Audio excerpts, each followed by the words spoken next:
ወጣት ሴት ባል ታገባና ብዙም ሳይቆያ ባሏ ወታደር ነበር። ወደ ሌላ ስፍራ ይላካል። ጀማሪ ሙሽሮች ናቸው። ከባሏ መለየት አልሆነላትም። ከባሏ ጋር መኖር ትፈልጋለች። ተነስታ ባል ያለበት ስፍራ ነው የሚሄደው ብላ ስትሄድ ባሏ ያለበት አካባቢ ለኑሮ በሷ ሐሳብ ምቹ አይደለም። ሞቃታማ ነው፣ በረሃማ ነው፣ ከከተማ ራቅ ያለ ነው።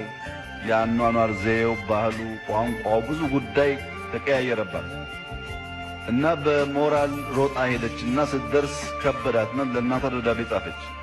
ማማ ልመለስ ነው፣ ወይዘሩን አልቻልኩትም፣ የምግብ ስርዓቱን አልቻልኩትም፣ የአኗኗር ዘዬው ከበደኝ፣ እመለሳለሁ ብላ ስትጽፍላት እናትየው የመልስ ደብዳቤ ሲጽፉላት ሰማዩን ቀና ብለሽ ተመልከቺው፣ ጨለማም ነው ከዋክብትም አሉት፣ የፈለገ ከዋክብቱን ያያል፣ የፈለገ ጨለማውን ያያል፣ መርጦ ማየት የባለቤቱ ነው ብሎ መለሱላት።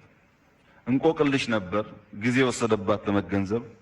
እንዳሉትም ሰማዩን ስታይ ጨለማም አለ፣ ከጨለማ ውስጥ ደግሞ የሚወጣ ውብ ብርሃን አለ። ይሄን የፈታች ልጅ መመለስ ትታ እዛ አካባቢ ያየችውን አኗኗር ዘዬ፣ የሰውን ባህል በሚመለከት መጽሐፍ ጀመረች። ልጅቱ ውስጥ ለካ የመጽሐፍ ብቃት አለ። እሷም አታውቀውም። ቻሌንጁ ኑሮ አለመመቸቱ ግን እና እናቷ ካሉት ሐሳብ ጋር ተያይዞ አዲስ ነገር ማውጣት ስትጀምር ከውስጧ ጽሑፍ ወጣ። ያ ጽሑፍ በዓለም የታወቀ ሆኖ በጣም ከፍተኛ ገንዘብ አግኝታ ወታደር ባሏን ከበረሃ መመለስ ሳይሆን በሕይወት ዘመናቸው ሙሉ አንቀባራ መኖር የምትችል ስም ያላት ገንዘብ ያላት ጠንካራ ሴት ሆነች።